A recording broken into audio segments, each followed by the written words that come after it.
today's edition of Fireside Stories, we'll be exploring the Mafia and its crime syndicate and how it affects those around them.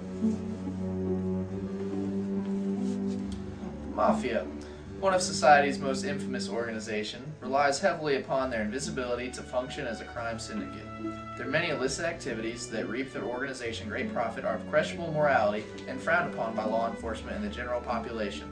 Quite simply, the Mafia's invisibility is what allows the organization to thrive. La Cosa Nostra, a self-proclaimed nickname for the Mafia meaning our thing, benefits its success from an intricate network of secrecy that derives from money in the right places and fear in the right hearts. Crooked cops can commonly turn the blind eye towards Mafia crimes in return for a personal net gain much higher than the officer's initial salary. Unfortunately for the general public, greed is a much more potent motivation than justice. The public aids in the Mafia's invisibility for concern of personal safety. The strict code of omerta dictates that any member of the organization that talks to the wrong person, consorts with the police, or betrays any Mafia activity would be breaking the omerta code. Such a break of oath resulted in severe punishment, more often than not, death. This punishment made persecution of caught affiliates very difficult, as they feared their cohort's persecution over that of Johnny Laws. While the Mafia did not normally terrorize the general public, fear of their deeds and the ferocity in which members conduct their business made it very clear that the Mafia were not an organization that needed to be antagonized. Fear caused the denial of the Mafia's existence to be simple in order to preserve personal longevity. For these reasons, the Mafia has been able to thrive for over a century with minimal persecution and continues to do so to this day.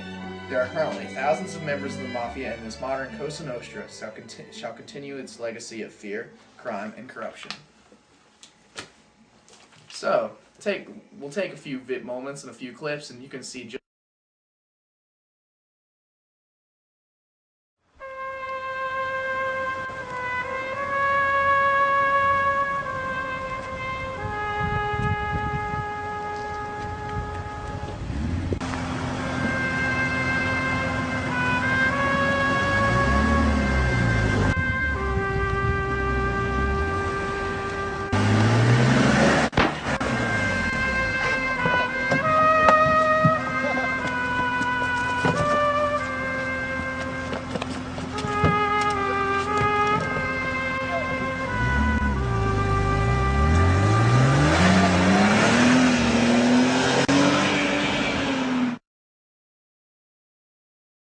The Mafia is an international crime syndicate. At their hands, billions of dollars have been stolen and countless lives have been taken. At the heart of the families lies an underlying ruthlessness that will stop at nothing to make the almighty dollar. The Mafia is not afraid to break any law of man or God. For this reason, they are one of the many plagues on this earth in need of eradication. The Mafia brings in enormous sums of money through their illegal drug and weapon trafficking. They also have a hand in many of the major workers' unions. At one point, 2% of all money made in construction went to the Mafia. This was a large sum of money, but not good enough to go noticed by many officials. They also controlled a drug monopoly in the northeastern United States. By 1982, they controlled 80% of the heroin in the area. The Mafia is a violent and ruthless organization that encourages such behavior. Each member is required to become an immoral monster. These monsters are responsible for many political assassinations, and every member is at some point required to take human blood. To them, it is business and a necessary part of operation, and casualties on either side are just part of the trade. Therefore, the Mafia is a corrupt and dangerous organization that should be purged from the face of the earth. We running this, let's go! I'm on a boat! I'm on a boat! Everybody look at me, cause I'm sailing on a boat! I'm on a boat! I'm on a boat! Take a good hard look at the motherfucker! Hello, sir. I'm going to need to see your registration papers for the Hickory Harbor. Of course. Got them around here somewheres. Could you be a doll and give them the papers? I believe I gave them to you. I believe everything's in order. Everything seems to be in order. Do you need any help here? Oh, no, I got it. You've done too much already, officer. Thank you. I'll see you later, sir. You too. Mario, get over here. I need to be in Brooklyn by 7. Let's go.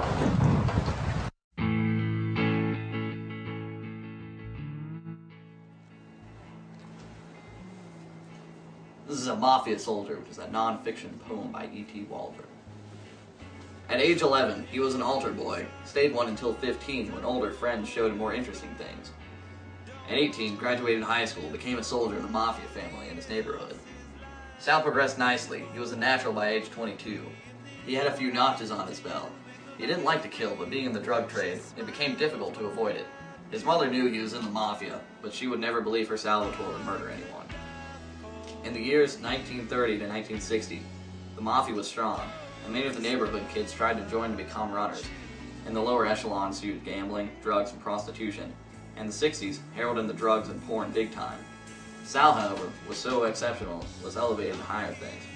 When the copper to Tootie took a liking to him. Most of the young guys were ignorant and thought it fantastic to be promoted by the big boss. But as they became more wise, they hoped it wouldn't happen to them, though they never admitted. Sal was 47 when he died in a gun battle outside of St. Patrick's Cathedral, Manhattan, Midtown East, New York, New York. He asked for a priest, a bishop.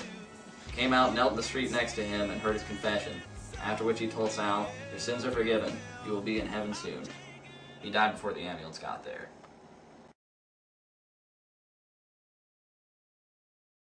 How did you first get into the Mafia? Well, I was the son of an Italian immigrant and restaurant owner in West Philly. I remember a lot of times it'd be a bunch of tall guys in fancy suits that were always coming and talking to my father in the back of the store. And, my dad didn't really like them. I don't think he liked them much at all because, the mob guys, always trying to get extortions and stuff, getting money out of you and all that. But, I was young, easily influenced. I took a liking to the guys, and so I was doing little small jobs for them. It was extortions, and muggings, and little robberies and stuff. And after working a while for the bosses and the family and stuff, they came in and asked me if I wanted to become a made man. How hard is it to become a made man? Being a made man isn't it's not really that complicated. You get made, you only become made if your father's of Italian descent. It used to be if your father and your mother were both of Italian descent, but finding people that are 100% Italian nowadays is kind of hard, so they made it a little bit easier on the made on that note. And one of the biggest things you have to do is you have to carry out a contract killing, which is referred to as making your bones. It's not just a killing for no reasons. You actually have to go and kill somebody that one of the bosses tells you to kill. And the actual initiation ceremony involves the Code of Omerta, which is the code of silence that says, if you talk about the family, if you talk about any mob life, they're going to kill you for it. And after you recite the Code of Omerta, then it's followed by get your finger pricked and they let your blood drip onto the picture of the family saint. And after that, they set you hold the picture in your hand and they set it on fire, and it's kind of like juggle it around in your hand to keep it getting burned. But it's basically the entire ceremony is becoming made. What benefits does a made man get from the family? And as long as you pay a certain percentage of the money you bring into the family hierarchy, you're basically made untouchable by law enforcement and other mafia members, and including those in other families. Because if a family member is, if a made man gets killed by someone else in another family, then there's always big disputes over that, and there's a huge risk of a mob war breaking out, which is one of the very last things that any family wants. Why are families so opposed to wars, so to speak? I mean, the mafia is a crime syndicate. It's a legal business. And you need people out on the street bringing money and stuff, and if all your guys are scared that they're going to get whacked, they're going to be hiding in safe houses that you've had set up for a while, just so that they can avoid getting shot or killed or whatever while they're out there. And so, if all your guys are off the streets, you're not bringing in any money, and so, during crime wars like that, both families are scared, and no one's making any money, and no one likes it. What business do you do as a made man? As a made man, I supplied heroin for a while, and I started dealing it to the dealers. And we get bi-monthly we get shipments from refineries in Sicily, and set up a network in the whole northeastern United States. And if you did heroin any time from 1980 to 1984, it was likely handled by me or one of my other brothers. But that was just one stage. It was anything was making money. You had a hand in it. Weapons, loans, contracts, you name it. This is all confidential, right? It's not going to be broadcasted because go to America, man. They find out I did this, I'm dead. Yeah, no problem. It won't be a problem at all. Oh, sorry, excuse me. Yeah, hold on. It's okay if I take this? Of course, whatever you need. Hey, what's up, man?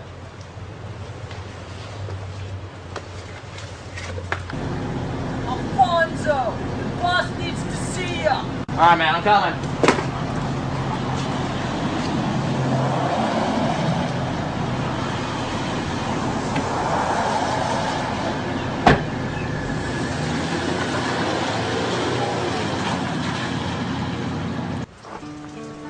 Alfonso, you've been talking to the wrong people, man. You've been talking to the wrong people.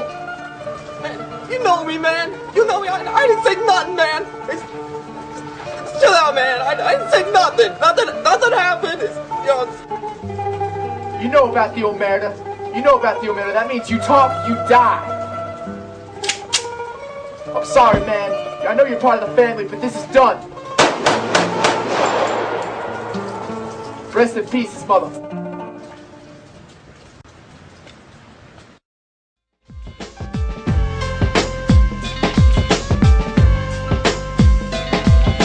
Damn, it feels good to be a gangster, feeding the poor and helping out with their bills. Although I was born in Jamaica, now I'm in the US making deals. Damn, it feels good to be a gangster, I mean one that you don't really know. Riding around town in a drop-top Benz, hitting switches in my black 6'4". Now gangster is come in all shapes and colors. Some got killed in the past, but this gangster here was a smart one. Started living for the Lord and I laughed. Hit what? This cough. In Bel Air. I I don't think I've ever coughed this short more than 3 times. This is at like 5. But then again, these coughs aren't as big as the normal short drive. First class, yo, this is bad. Drinking on Because it's champion size. Stark, what? What's a stark? There's no such thing as a bird called a stark. There's a stork, not a stark. Stark is the last name of the Iron Man guy. Okay. Tony Stark, badass extraordinaire. This is filming, Mitchell. This is totally going in the bloopers section. You're welcome to start at any time. No, actually, I was gonna tell you when to start or whenever, but I thought you were making a fool of yourself, so I might as well start. Might as well turn it on. When it came near, the license plate said fresh and it had dice in the mirror. If anything, I could say that this cab was rare, but I thought, man, forget it. Yo,